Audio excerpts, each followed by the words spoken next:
Okay, good. So welcome everyone to another vlog.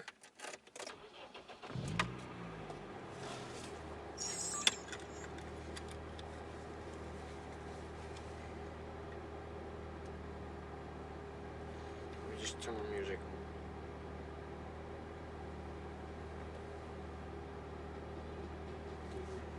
There we go. Here we go. Again.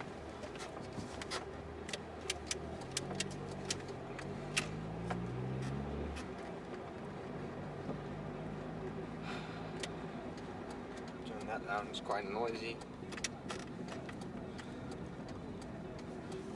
So, it has been a week, and I told you guys that I was gonna get new rims and tires. And well, good news and bad news. Good news, I've been able to get new rims and tires. Bad news, they're not the ones that I wanted. But these are just as good because it's winter time and they're well, steel rims and winter tires. But they're not bent, so they're straight. Which is an enormous bonus in terms of, well, comfort and how am I gonna put it? Fuel economy. That was is it going to be, because I've got, well, just over an eighth of a tank left, and on an eighth of a tank I can do 100 kilometers, so that'll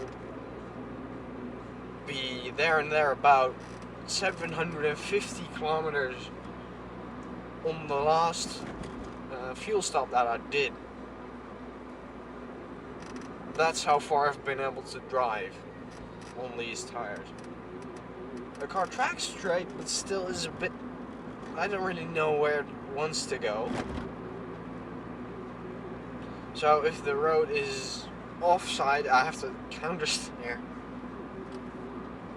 in order to keep it going straight. Actually, let me clean my windshield.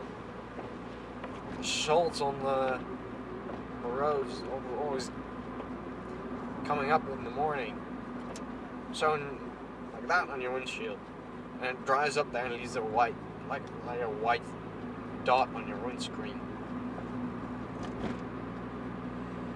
A little bit annoying.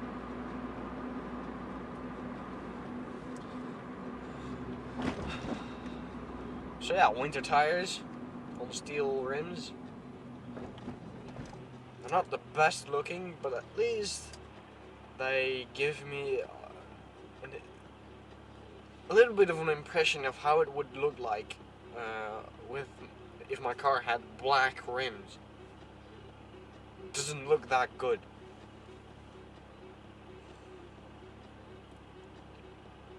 In fact, the ones I wanted were gunmetal, and when I called them a few weeks ago, do you still have those in stock? They said, no, sorry, we don't have them in stock.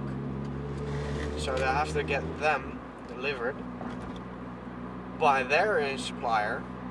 So they went ahead and looked at their supplier, they had them, and they didn't have them either. They were going to, their supplier, the shop I was going to get them from, was capable of getting them next January 5th, is when they got a new batch of those rims. They did have a set of black ones, but as I said, I don't think black looks that good on my car.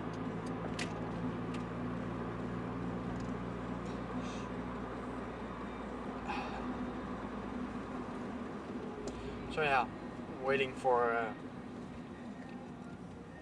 the right set to arrive, but I couldn't go through the winter with a 2.9mm tire on the left front side. That's not the very safest thing to do. In fact, it's quite dangerous. So, replacing 70 euros, got for, well, half-used tires and rims. Rims are a little bit rusty, but they're balanced out. The tires are still good, don't have big damages in them. And I think the front ones are still 5mm, and the rears are still 6mm in tread depth, which is actually quite good, especially for the amount that I got them for. And now you're probably wondering, where's your old set? It's gone. Because I didn't really know where exactly I had to send them. I delivered them to the wrecking yard. Just a mountain wrecking yard. Just because I didn't really know where otherwise to put them. So they'll take it apart. Also told them the reason why I was scrapping them, so they don't accidentally sell it out to somebody else again.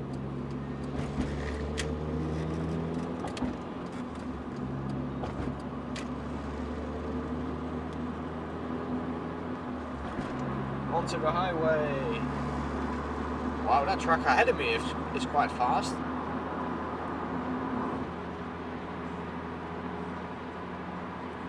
Although it's probably hit the speed limiter right now.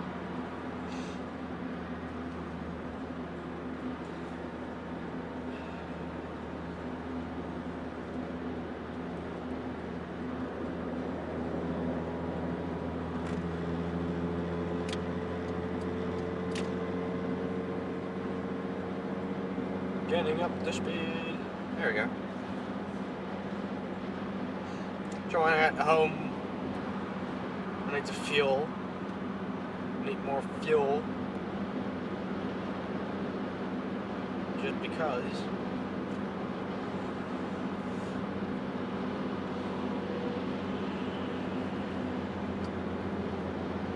I'm otherwise running out. So it's a good thing that there's a fuel pump close by home. I'm actually quite nearly on the route I take home. I usually take a detour through a one-way street because there are no traffic lights. It means you can drive a little bit more easily and you keep moving.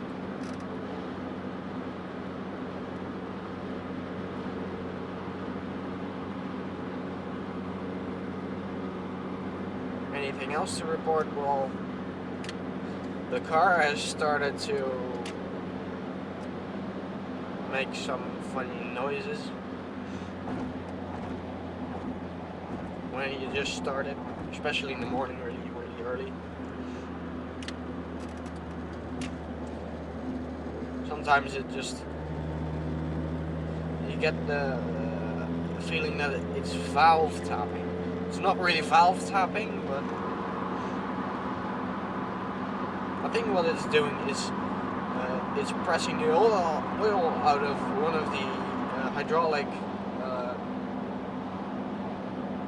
lifters, and then the oil pressure still isn't good and high enough to actually put oil back into it quickly enough. So it's just camshaft tapping away on the rocker. It's not a bad thing if it's a short amount of time. It's a nasty noise, but you do hear it, even inside of the car. It's quite noisy, and I'm like, what the hell is that? The first time it happened, it had me like, oh my god, it's breaking down. It's falling apart. But no, I opened the bonnet, try and look at what's going on, and just as I had pinpointed where it's about, where it's supposed to be, wow, going down and up. god, ears popping. Just about where pinpointed where it's coming from, it stopped. A couple of fast cars, even though they're not really fast. They're just speeding. Damn it, guys! Come on, stop quit speeding. Seriously, there's no point in speeding. Really, there isn't. Trust me, I've tried. 100 kilometers long do under 130 kilometers an hour instead of 100. It eventually made, along the hour-long trip, it made, well, 8 minutes difference. And honestly, if you're that late, you should have left earlier.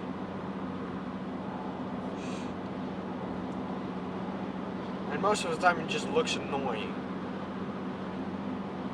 Also, what I seem to notice is that most cars at the moment drive fast or speeding have license plates on the back that aren't actually exactly readable. This one's fine, but there's another one. Fiat. Hope that doesn't fall apart.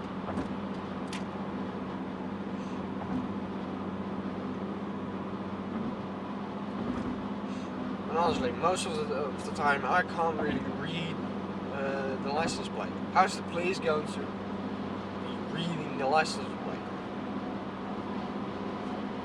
So that in itself is a fine already. Not having a readable license plate. Because it's essentially the same as not having it at all.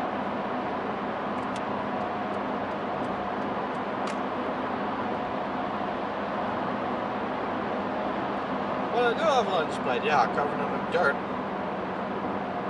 You can't read it. If you get in an accident, they say, oh, this car didn't have a license plate. Because it's not readable. And even if you're not to blame, you're getting the blame, and you're going to have to pay for everything out here. Because the insurance company does not insure that. It insured a car with a license plate, readable license plate. A car without readable license plates is not insured. And in Holland, you need an insurance that at the very least deals with the damage you bring to other people. Material and the other kind of damage. Ones where people get injured. Don't really know what that's called, but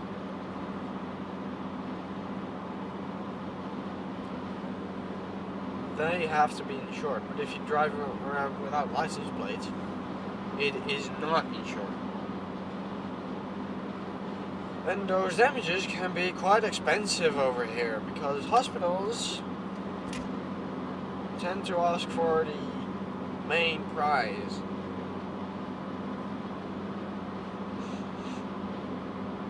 Ever since the government said that hospitals are meant to be competing with each other for getting the cheapest way to function. So honestly, hospitals are like, well, you get in, and you get in for the amount of time that you need until you can recover at home. And when you can further recover at home, you're being sent off home. No questions asked.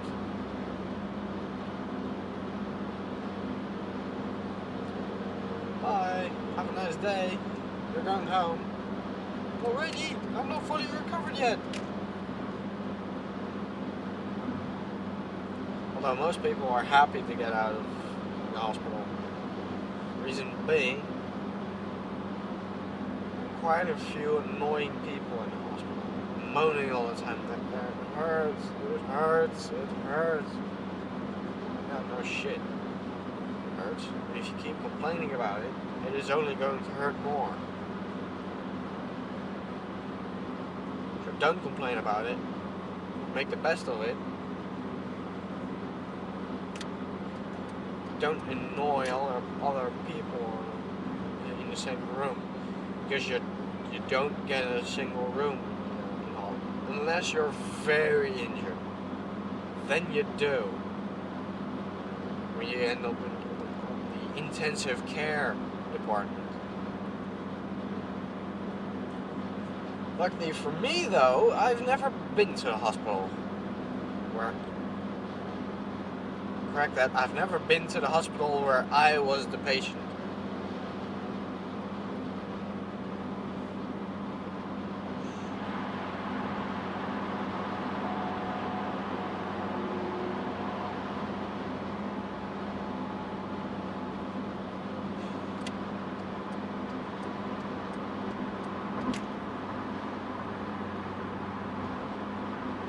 Another spanner. This time is foreign person too. Not a Dutch license. Still speeding.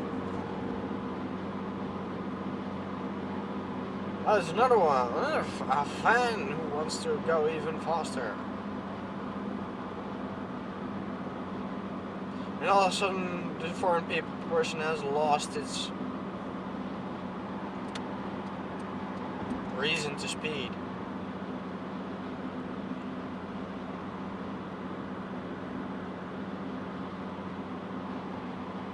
All of a sudden, all the rush is out.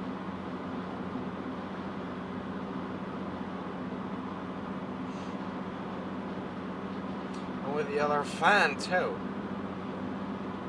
Just because they're turning off the highway.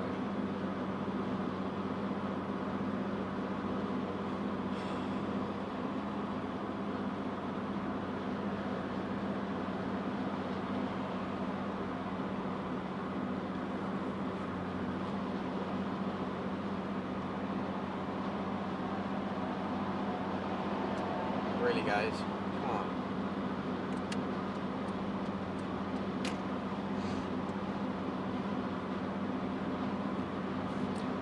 So yeah, a little bit about the tires. They are made in Holland. Friedenstein Snow Track 2,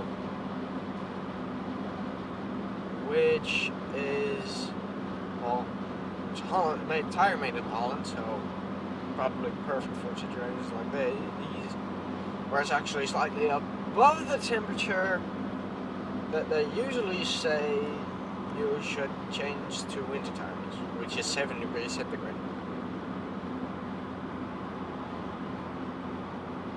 But I see many people who are not doing that, don't change to winter tires. Even in America, I assume a lot of people don't use winter tires.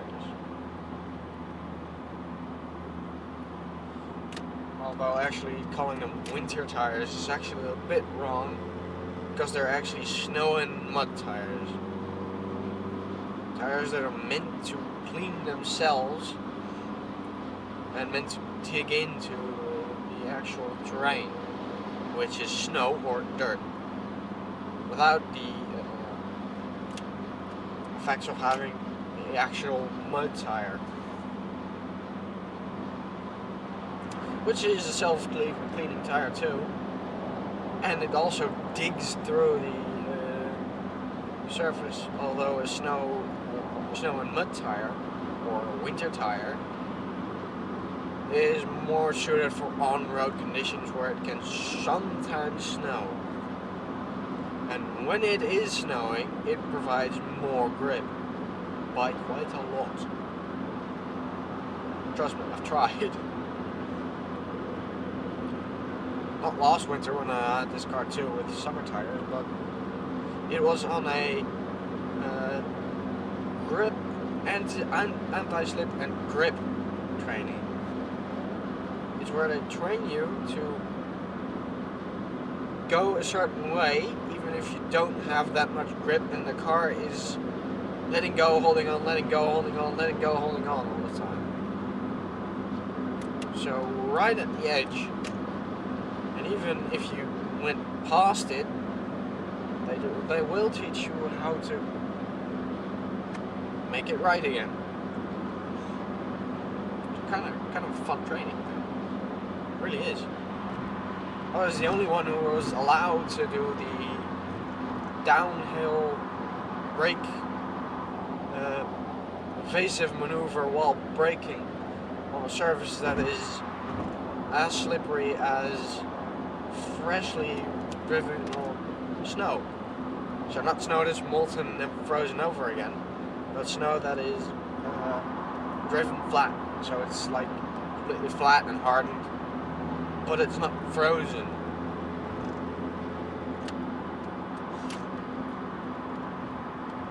And I got a compliment from the instructor that he has never seen somebody braking like that without ABS. It really looked like I was braking with ABS, only I wasn't. Now, 3 other people in the car who all confirmed the ABS system was off because there was a button with a red light on it, and the red light was on, in other words indicating that the ABS system does not work. And the traction, neither does the traction control or the anti-slip module. They were all off. It was just me and the car.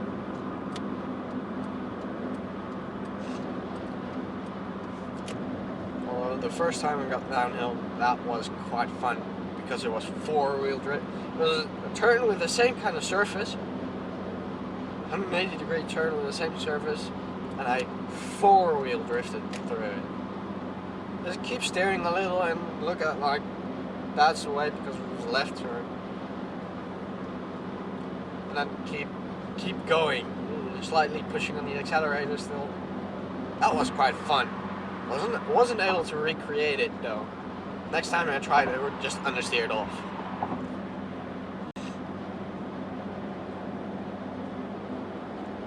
Probably because I was going in too fast. Yeah, we also did a course of evading while fully on the brakes. I said I don't want to be doing that with my car because I don't have ABS. So whenever I stand on the brakes, it'll just lock up all 4 tires. And no matter what I do with the steering wheel, it just goes straight. That's all the direction it can go, straight.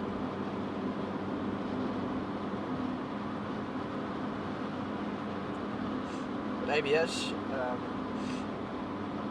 manages for you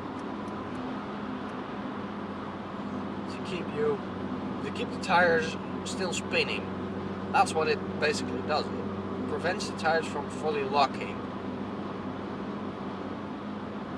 And while doing that, it helps by giving the tire just a little bit control left. It has just a little bit of directional control left, giving it the capability of a person who isn't that acquainted with. Thanks, mate. Now my windscreen is under your windscreen wiper fluid. Thank you.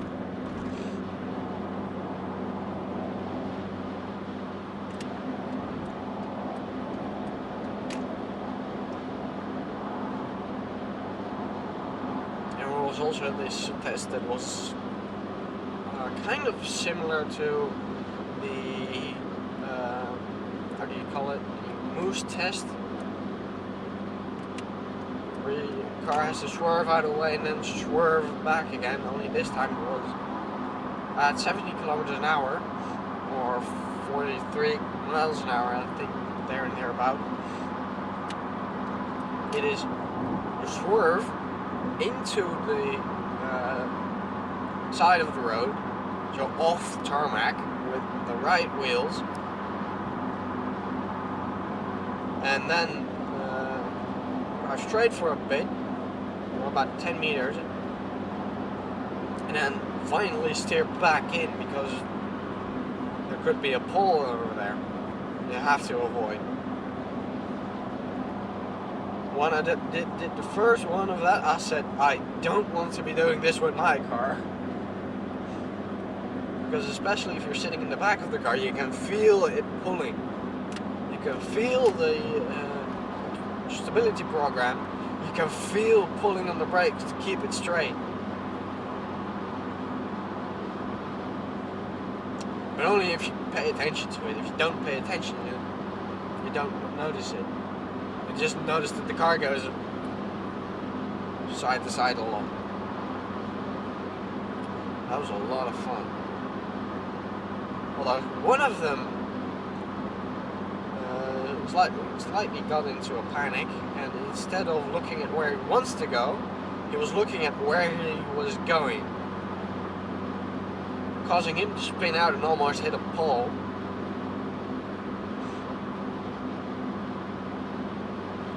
With a car from the training.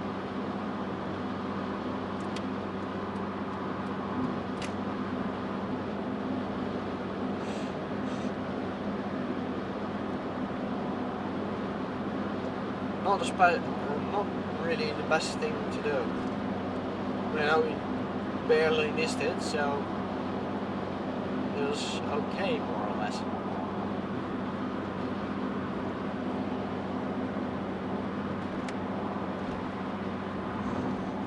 But that was a big lesson. Keep calm and look at where you want to go. You see, racing drivers do that a lot too. If a racing driver doesn't look at where the car is going, it looks at the end of the turn where he wants to go. To the inside of the turn. That's where he's looking. To the apex. And if he keeps calm, knows what the grip level is, knows what speed he can do, the car will go that way.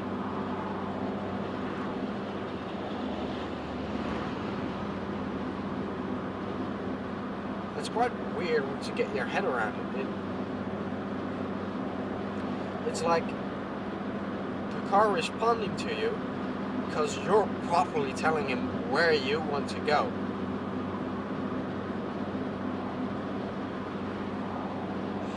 Kind of funny. Still, it is true.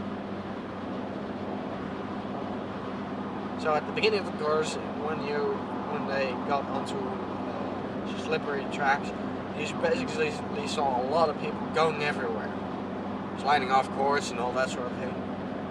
But at the end of that training day, you saw every single one drove the perfect line through the corner on slippery road.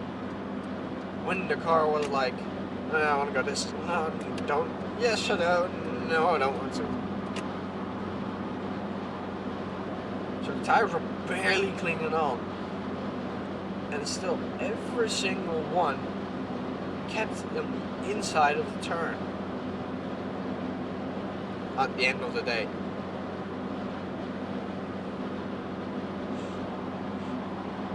Also, there was this training that was like you drive over well, sort of sideways moving thing, and then onto a big skid pad which was all that slippery stuff on summer tires, and then it was the device throws you off, throws the back of the car one way or another. You don't know which way, it's completely random, and then it's your job as the driver to get it straight again.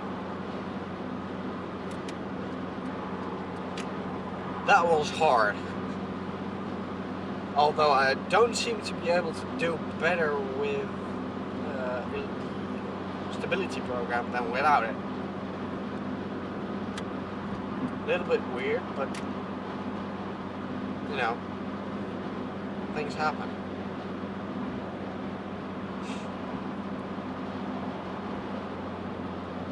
Yeah, that was quite fun.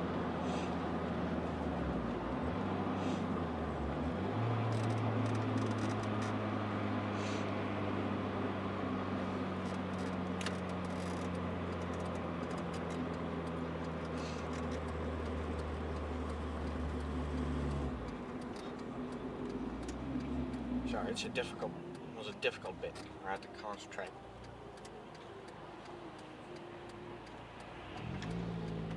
So yeah, that was quite cool. That training.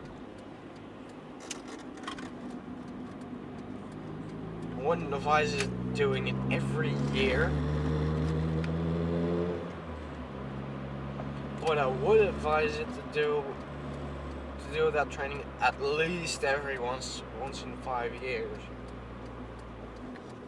because you never really use them.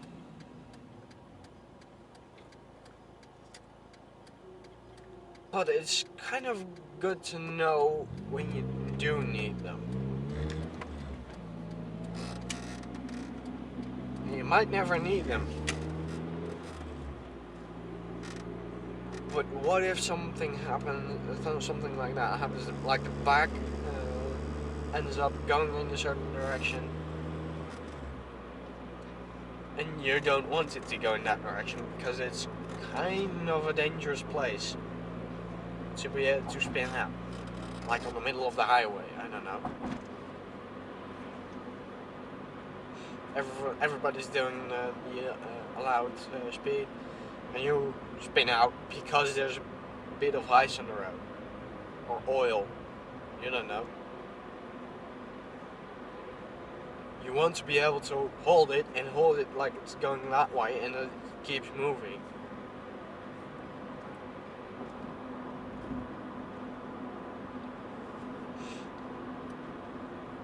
It isn't always easy, but it's almost always, how should I put it?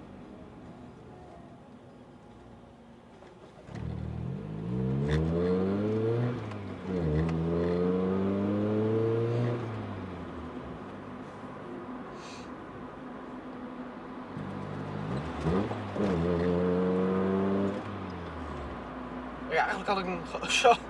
Gaat hij nog tegen de...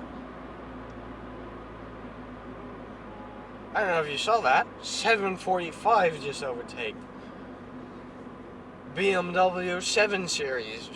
4.5 liter. At the last possible moment, and then hit the sidewalk with its tires. First speeding. First he was like, oh, I'm gonna put him behind me, where it would have been safe. Then you said like, nah, I'm gonna go front. At the last possible moment.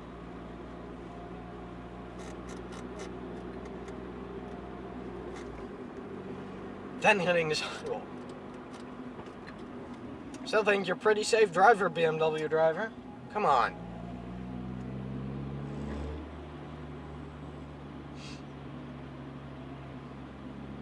And what I was doing right there was a bit of Dutch talking.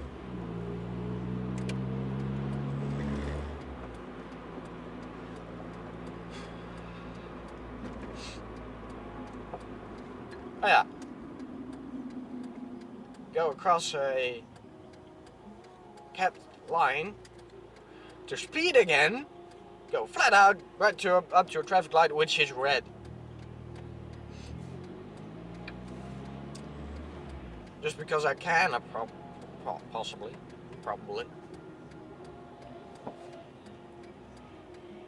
It's not a good thing to do. In fact, it's probably a stupid thing to do. A lot of people say, but I'm in a hurry. It doesn't work if the traffic light stays red. And overtaking one car doesn't make a difference. Really, it doesn't. At the end of the day, one car is like 10 seconds. But my wife is in the hospital and she's about to die.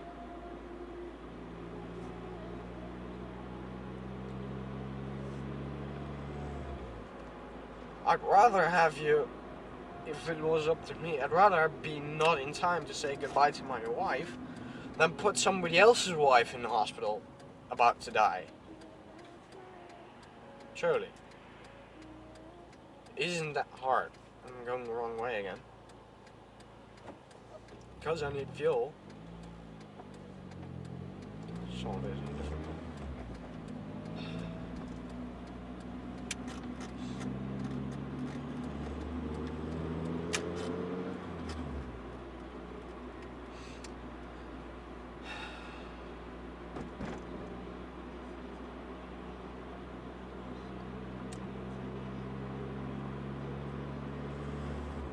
The world is full of all those kinds of idiots. And I seriously hope that one of these days they're going to meet what they're doing and realize that it's really, really stupid.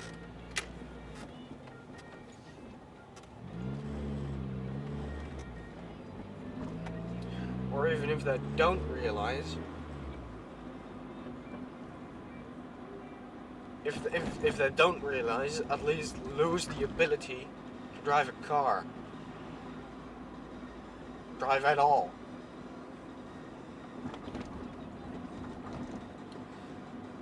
And I really, really hope that then somebody comes up to them and says, well, you shouldn't have been driving too fast.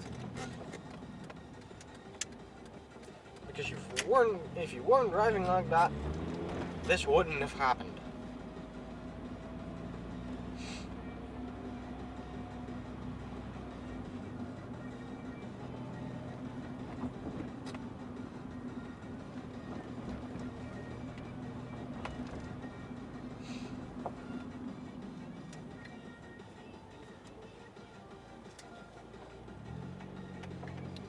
Crosswalk. People on foot have their right of way over there, so.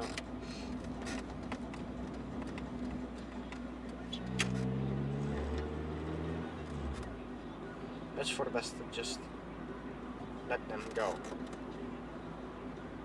Number one, that's what the rules dictate you do. Number two, it saves a lot of confusion. Because sometimes people are like, I'm gonna wait. And then the car is like, and then I'm going to go too.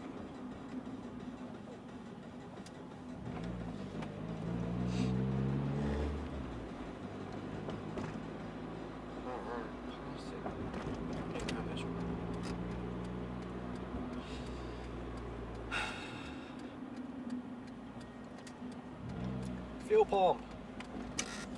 Time for fuel.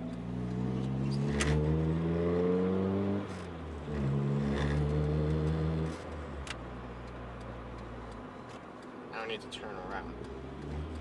If I can fit behind here.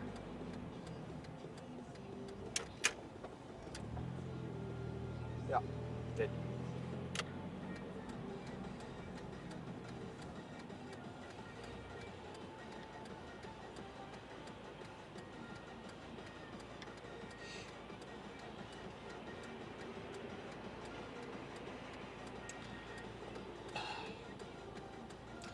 Man, traffic lights. Ah, green.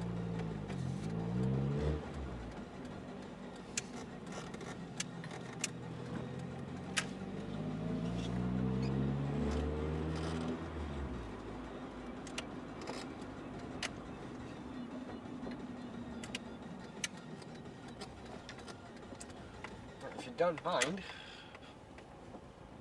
I'm going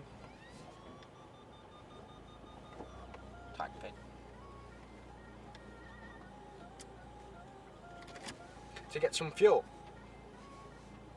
See you guys in a bit. Okay, we're back. Filled up. Let's see what the damage is. In the pen. Yours right down. Mileage. 2049445. I have to reset. chip.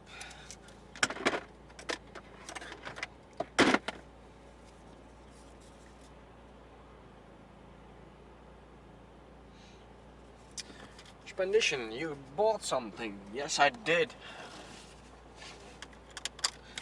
Fuel. Turn the music. There we go. Handbrake off. Don't need them, need it anyway. My fuel gauge is always so slow. I've filled up. It's not like I'm still missing an eighth of a tank.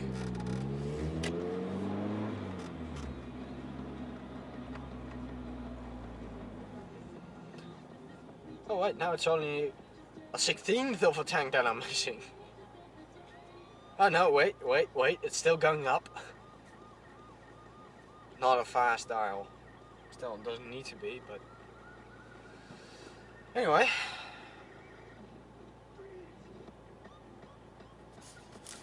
Fuel's gotten expensive. 77 euros for... What was it? 48.03 liters of fuel. It's €1 61.9. Calculated around to dollars, it's about dollars in gallons. I think it's about $2 a liter. And a gallon is 4 liters. It's there and there about $8 a liter, a gallon, I should say. $8 a gallon. Fuel in America is cheap, dirt cheap. Probably because there's not that much tax on it.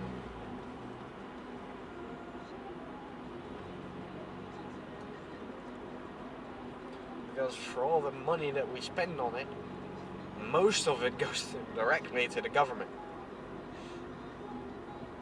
Because of the ginormous taxes. Because gasoline is pollutive.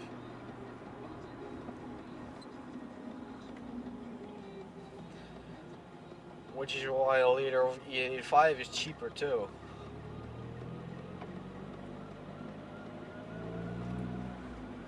Because it's part regular fuel, part biofuel. Which means that it's, well, it can be produced to infinity. And regular fuel can't. Why we're still using it? Because it's simple.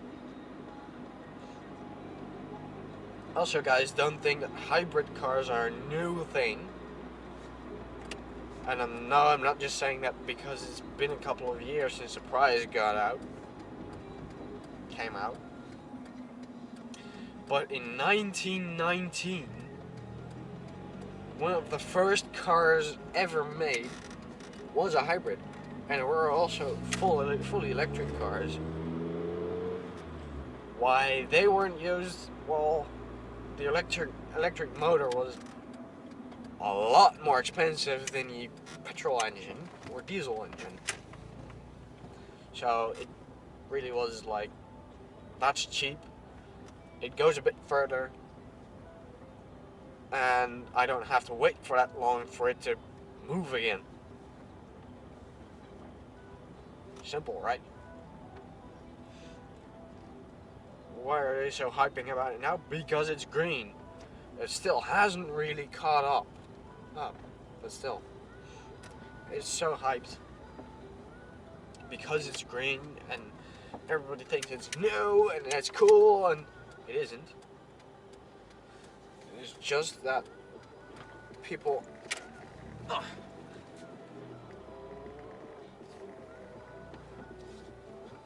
trying to find ways to not use fossil fuel anymore. Still, I like to burn it. Even though there are plenty of other fuels around.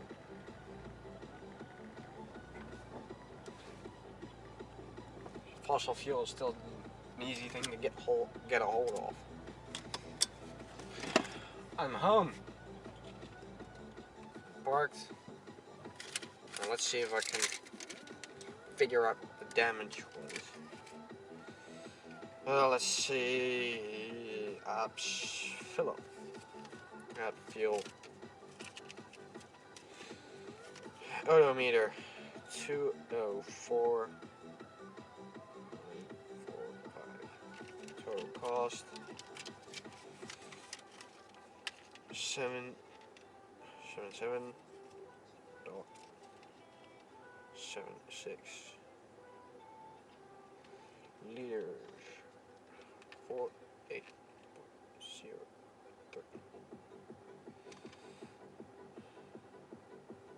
Okay.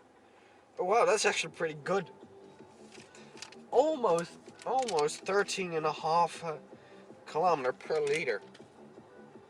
That's quite good. I was already getting around 8 liters every 100 kilometers. Still. Now I'm almost getting 7.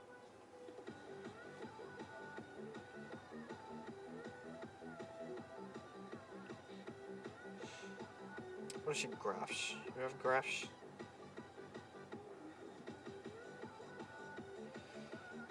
Watch. Fuel and economy.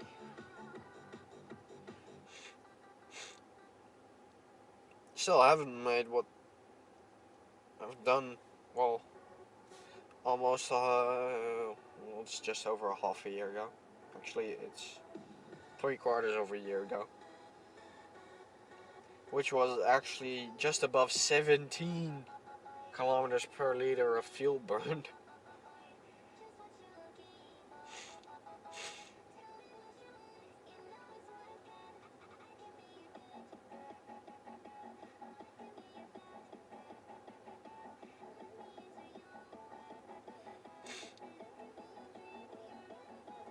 That's what the fuel consumption of my car looks like across the time I've had it. 10.8 kilometers a liter on average since I've purchased it. Not bad, I have to say. That's about average for this kind of car. So it's going pretty well. I'd like it if I could increase that, but can't always. So I'm gonna leave it off here because I can't really sit here forever. So I hope you enjoyed this, and I will see you guys next time.